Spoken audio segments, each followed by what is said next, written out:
Welcome guys, zoom learning में आप सभी का स्वागत है। मैंने पिछले किसी एक वीडियो में कहा था कि मैं एक सेपरेट वीडियो बना दूंगा consumer goods and capital goods के डिफरेंसेस के ऊपर।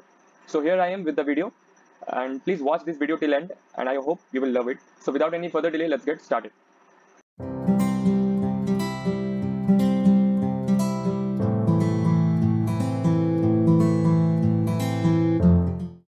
Guys we are going to discuss on 17 basis in total and काफ़ी सेल्फ एक्सप्लेनेटरी है, काफ़ी इजी वर्ड्स में समझाया गया है। जो पहला बेसिस है meaning, goods which are used by end consumer for consumption is called consumer goods. ठीक है, ऐसे गुड्स जो एंड कंज्यूमर द्वारा ही यूज किया जाता है वो हो गए consumer goods. And goods which are used for production of consumer goods is called capital goods. ऐसे गुड्स जो कंज्यूमर गुड्स के प्रोडक्शन में हेल्प करते हैं वो हो गए capital goods. Like for example, आप मशीन सेटअप कर रहे हो, ठीक है, to produce ice cream, okay, to make ice cream. Ice cream का जो एंड यूजर कौन होगा? वो कंज्यूमर होगा। पर मशीन क्या प्रोड्यूस करेगी? मशीन एक तरह का कंज्यूमर गुड्स ही तो प्रोड्यूस कर रही है। लाइक आइसक्रीम तो एक तरह का कंज्यूमर गुड्स ही हो गया।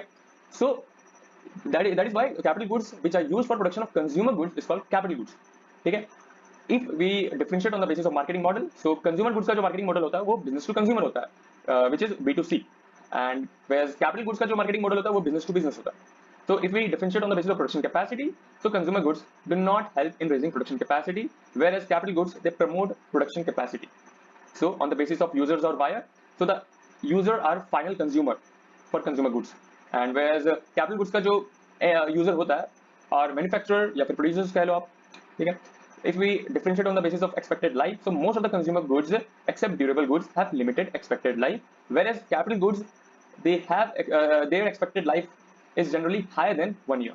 So if we differentiate on the basis of satisfaction of human wants, so consumer goods जो होती है वो मतलब ह्यूमन को डायरेक्टली सेटिस्फाई करती है, whereas capital goods indirectly satisfy करती है। अब ये इनडायरेक्टली सेटिस्फाई करती है, ये चीजें मैं एक बार क्लियर कर देता हूँ। लाइक फॉर एग्जांपल कि मशीन, जैसे कि मैंने पहले बताया कि पहले वाले बेसिस पे जो मैं बता रहा था, समझा रहा था कि मशीन प्रोड्यूस कर रही है, suppose it makes ice cream, it is used to make ice cream, ठीक है। एंड उसका जो उसके बाद जो एंड यूजर कौन हो गया, आइसक्रीम का यूजर कौन हो गया? वो तो कंज्यूमर हो गया, ठीक है। बट क्या मशीन डायरेक्टली सेटिस्फाई कर रही है? नहीं, मशीन पहले आइसक्रीम बना रही है and that ice cream, that product satisfy human. So that is why यहाँ पर लिखा गया capital goods satisfy human wants indirectly.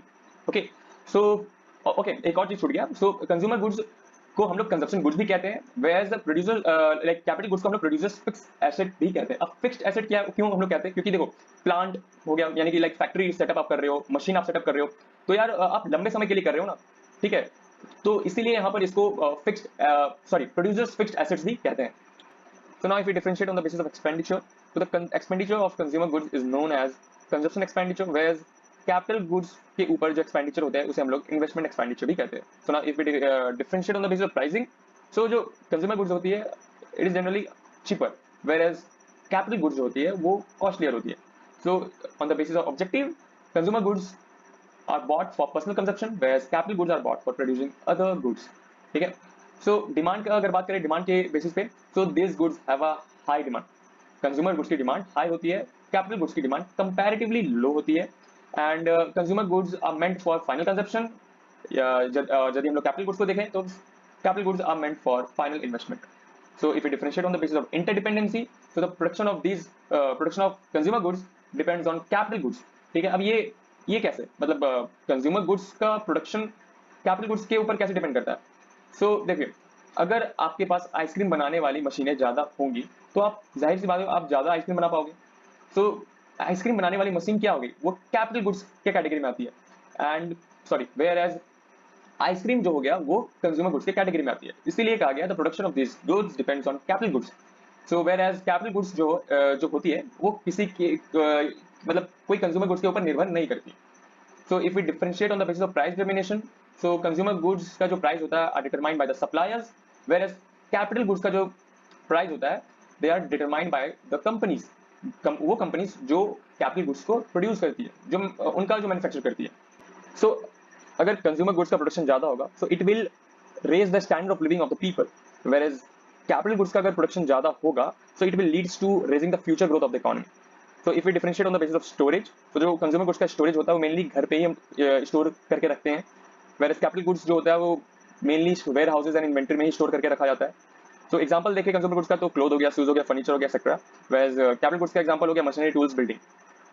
So I hope guys आपको ये वीडियो काफ़ी हेल्पफुल लगा होगा, और अगर आपको ये वीडियो पसंद आया तो प्लीज़ शेयर भी करना ना भूलें। तब तक के लिए till then take care and bye bye. धन्यवाद।